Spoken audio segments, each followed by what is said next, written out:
Hello mga Katden followers, Katden lovers, at patuloy na nagmamahal kay Catherine Bernardo and Alden Richards. Abay, Catherine, si Alden lang ang binigyan ng karapatan na gawin ito sa kanya.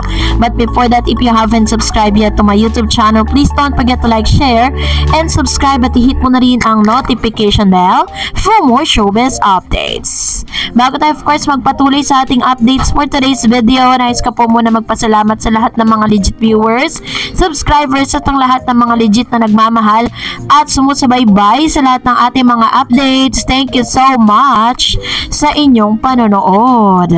At ngayong araw na linggo, pag-usapan po natin ang ilan sa mga positibo at talaga namang matutulog kayong nakangiti. Bago po yan, ay elaborate muna natin to, kaya naman pala napaka-expensive na mga endorser. Ito pong si Mr. Alden Richards at Catherine Bernardo ay talagang pinaghahandaan at pinagkakagastusan po nila kapag meron po silang mga ganito, no? Katulad po si Mr. Alden Richards, 'di ba? Katulad po nito yung mga suot po nila, talagang masasabi mong may halaga. Si Alden Richards po is wearing mga talagang sasabi mong signature na mga kasuotan. Ganon din si Miss Catherine, di rin nagpakabog dahil nakasuot siya ng Gucci tweed jacket and shorts which Kat wore, and it's from the Gucci 2024 collection, but no brand ambassador have worn the outfit in the media yet, and the website has just been updated with the outfit. Kasi diba si Miss Catherine kasi is one of the Gucci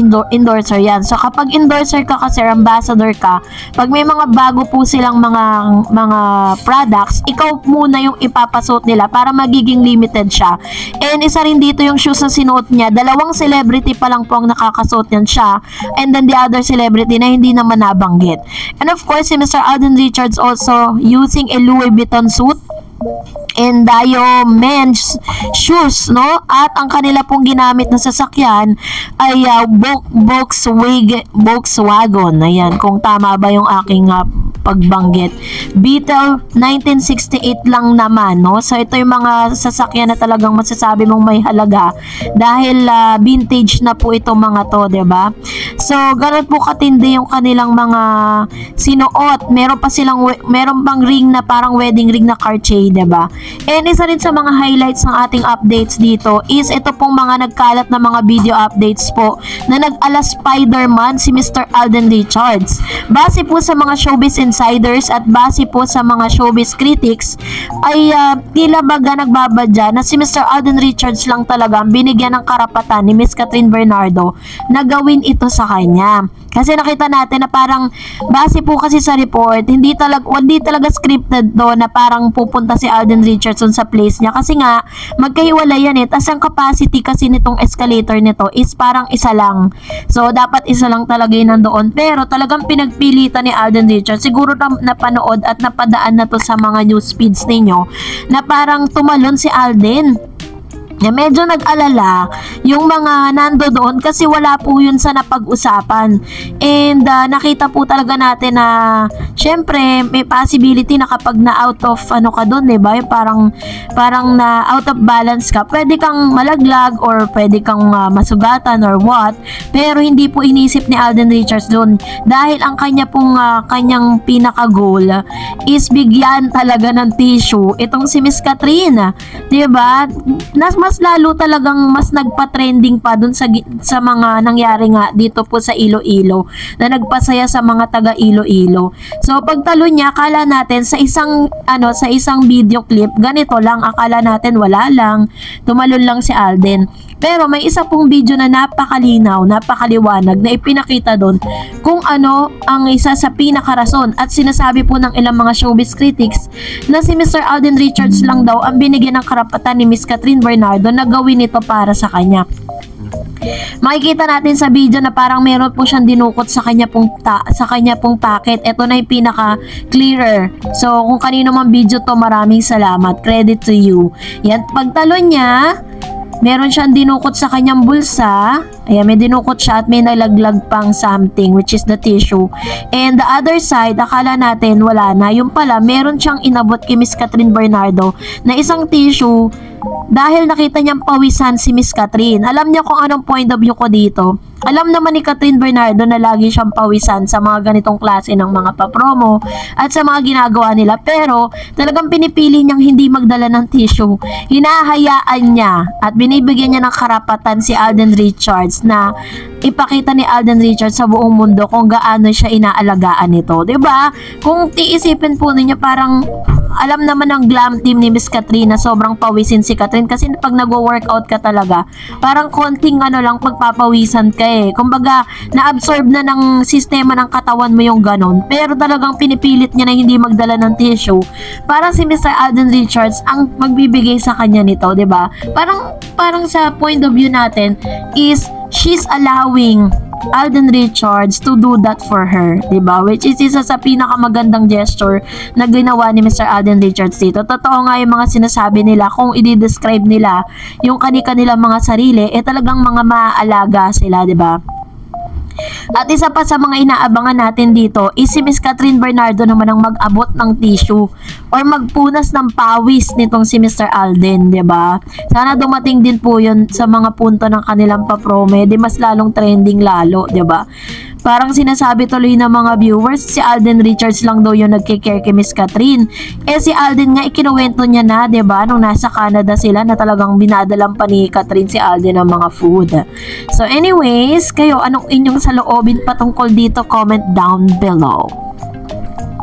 At dahil dyan, narito naman ang ilan sa mga positibong komento po ninyo patungkol po sa ating latest update. Sabi ni Mr. Christian Vergara, totoo po pala ang black ring na binigay ni Alden kay Catherine. Nag-effort pala ng todo si Alden dun sa ring na yun para maibigay lang kay Catherine. Tapos bumili din talaga si Catherine na parehong ring, kaya magpapansin nyo dalawang black ring na suot ni Kat.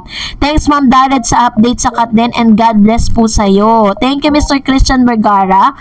Actually, napanood ko po yan nung sinabi po doon po sa parang lie detector test, 'di ba? Dalawa na po yung black ring niya kasi nung nawala po yung black ring niya, friends lang sila. Pero nung nawala yung black ring, si Mr. Alden Richards ang una niyang tinawagan na nawala yung black ring niya. Kaya ang ginawa ni Mr. Alden Richards is binili niya ng black ring na nagkakahalaga ng 19,000 pesos itong si Miss Catherine. Parang may purpose po siya sa health purpose, 'di ba? Parang mamomonitor mo yung sleeping habits mo. Sabi ni Jose Papaday, hello Miss Taris, sa pakiramdam ko lang may something na talagang cut din.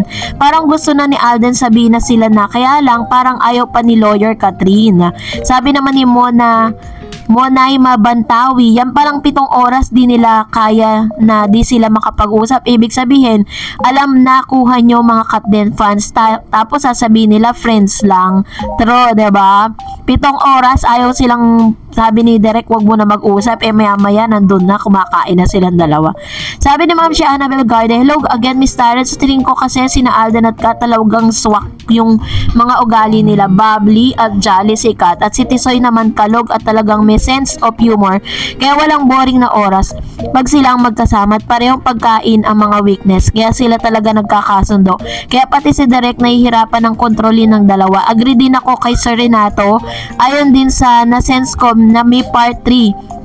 If you remember the movies of Sarah Geronimo and John Lloyd at Bea and John Lloyd, if I'm not actually po napag-usapan yan, isa sa mga tinanong po yan sa media day nila, kung sa nakikita po nila mga positibo at mga historical things na nangyari po sa movie na Hello Love Again, is there any possibilities na magkaroon daw ba ng part 3? And then sabi nga ni Derek na ayaw niya muna daw tumalon doon sa part na yun, gusto niya matapos na muna tong part 2, pero syempre hindi niya sinasara yung possibility na magkaroon ng part 3. Sabi pa po, if I'm not wrong, kay Direk Kati lahat ata yun, at lahat yun blockbuster movie. So parang gano'n ang mayayari sa Kat din. Kaya parang may karugtong pa yung movie nila. Sa interview naman ng kay Kuya Boy at sa last na tanong kay Alden, na ano na lang daw ang kulang sa buhay niya, sagot niya ay pag-ibig. So ang yes na lang ni Kat ang hinihintay niya talaga. Balik tayo sa sabay nilang sagot kung ilang % na yung closeness nila. Kay Alden, 100% na. Kasi para kay Alden, sure na.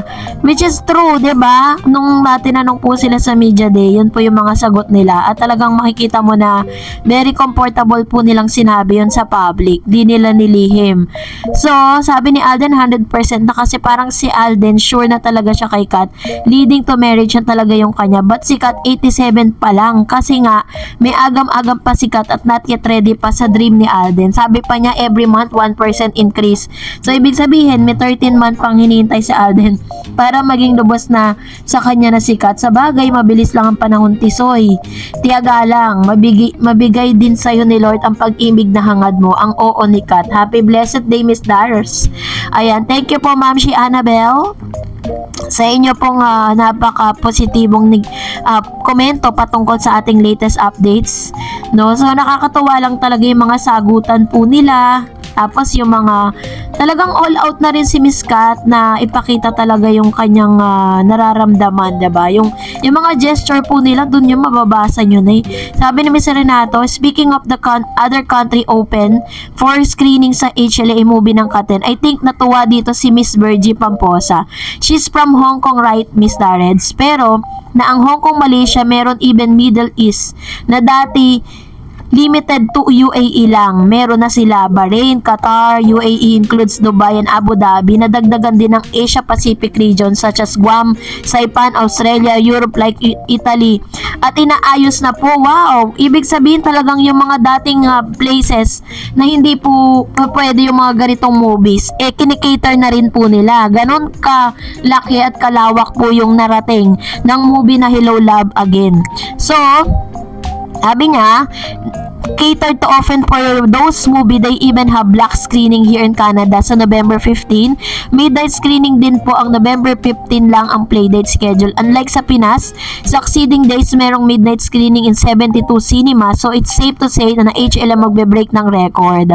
Meron, tapos sabi niya pa, Philippine showbiz industry, thanks talaga, sobrang warm ng reception ng mga tao, and sa mga content creator just like you, Miss Dareds, sobrang laking tulong, maganda pa, legit at walang halong fake news. Ayan, thank you so much si Renato Husayan sa inyo pong komento, no? So very very informational yung kanya pong sinabi sa kanyang komento, kasi kumbaga open na po siya dun sa mga places na dati hindi naaabot, no? So maraming salamat din sa Ren dahil talagang you always add on dun sa mga info na meron po ako ngayon. And sabi ni Ma'am si Annabelle, hello again, Miss Tarot. Sa tingin ko kasi sina Alden at Kat talagang swak yung mga ugali nila, bubbly at jolly. At si Tisoy naman kalog at talagang nonsense, may sense of humor. Ito po yung sinabi ni Ma'am si Annabelle, ano? Sabi ni Cleo, we love you, Kat, din magmahal lang kayo forever and ever, God bless. Looking forward na talaga, maganda na yung ganun, let it be, sabi ni Ma'am si Terry Malabanan. And Mr. Joel Lopez said, perfect talaga silang dalawa, ang sarap nilang panoorin pag tinatanong sa interview, napakagaling nilang sumagot at magpaliwanag sa mga tanong. Actually, kapag po nagsasalita si Mr. Alden Richards, may sustansya, may something kang mapupulot.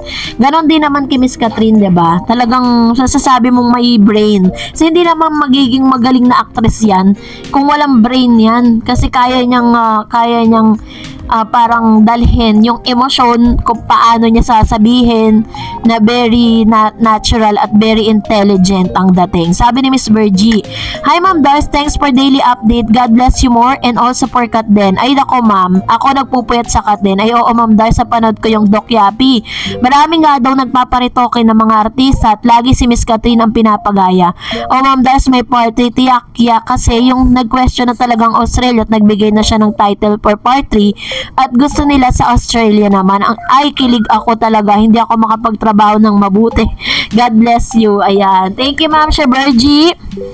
And alam ko po na we are all really happy dito po sa magagandang nangyayari po with Catherine and Alden Richards. Ang prayer lang talaga natin is talagang makamit na nila at makuha na po nila at makita na talaga natin na sila na talaga yung endgame, diba? Ibigay na sa kanila ng Lord yung tamang tao para sa isa't isa. And that's it for today. For more videos and updates, please don't forget to like and subscribe, and please don't forget to follow my Facebook page, Dar Eds TV. God bless everyone!